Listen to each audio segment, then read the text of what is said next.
I got so much motherfucking design on right now.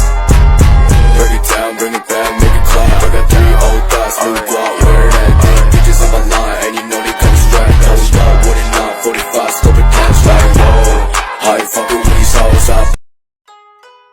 Assalamualaikum warahmatullahi wabarakatuh. Perkenalkan, nama saya Adinda Winda Anwar dengan NIM B.21.06.001 dari program studi S1 Kebidanan Universitas Megabuana Palopo. Nah, di sini saya akan membuat tugas untuk memenuhi tugas mata kuliah yang telah diberikan oleh dosen kami, Ibu Arifah Usman, SST MKes. Selamat menyimak video saya berikut ini. Nah, di video kali ini saya akan membahas tentang seks pranikah. Terlebih dahulu, saya akan menjelaskan apa sih itu seks pranikah. Nah, seks pranikah secara umum dapat diartikan sebagai hubungan seks yang dilakukan remaja sebelum pernikahan. Perilaku seks pranikah merupakan perilaku seks yang dilakukan tanpa melalui proses pernikahan yang resmi, menurut hukum maupun menurut agama dan kepercayaan masing-masing individu.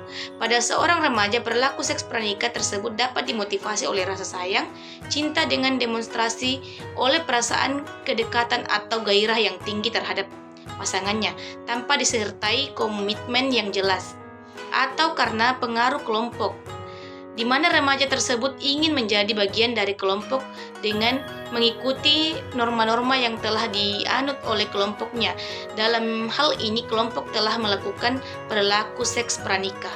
Bentuk-bentuk seks pranikah yaitu ada beberapa. Yang pertama yaitu berpelukan, yang kedua yaitu cuman kering, yang ketiga cuman basah, yang keempat meraba bagian yang sensitif, yang kelima petting, yang keenam oral sex, dan yang ketujuh intercourse atau bersenggama.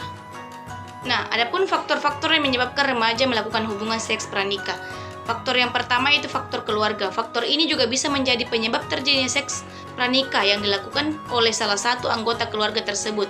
Bisa terjadi pada anak. Hal ini dikarenakan adanya permasalahan keluarga yang menimbulkan tidak nyaman di dalam rumah dan ketidaknyamanan pada satu sama lain, sehingga penyebab kekurangan perhatian, ketidakpedulian atau kontrol atas perilaku dari anak, sehingga anak mencari kenyamanan di luar tanpa adanya pihak yang mengingatkan ataupun kewajiban-kewajiban yang harus dipenuhi, hanya mencari kepuasan semata. Yang kedua itu faktor lingkungan. Jika di suatu lingkungan yang sebagian besar orang-orangnya melakukan seks pranikah, maka hal tersebut sedikit banyak mempengaruhi seseorang untuk ikut melakukan seks pranikah. Juga karena secara sengaja atau tidak sengaja hal tersebut sudah menjadi bagian dari kehidupan seseorang. Nah, yang ketiga yaitu faktor ekonomi. Faktor ekonomi termasuk faktor yang paling kuat atas terjadinya beberapa peristiwa yang bisa dilakukan dan melenceng dari norma-norma yang ada di masyarakat, termasuk peristiwa seks pranikah. Para pelaku seks pranikah melakukan hal ini untuk mencari nafkah untuk menghidupi keluarganya. Yang keempat yaitu faktor budaya. Ada negara yang mempunyai budaya di mana masyarakat melakukan seks pranikah di nikah tanpa adanya norma-norma yang mempermasalahkannya, sehingga hal tersebut sudah bisa terjadi di kehidupan sehari-harinya. Yang kelima yaitu faktor kurangnya pendidikan agama.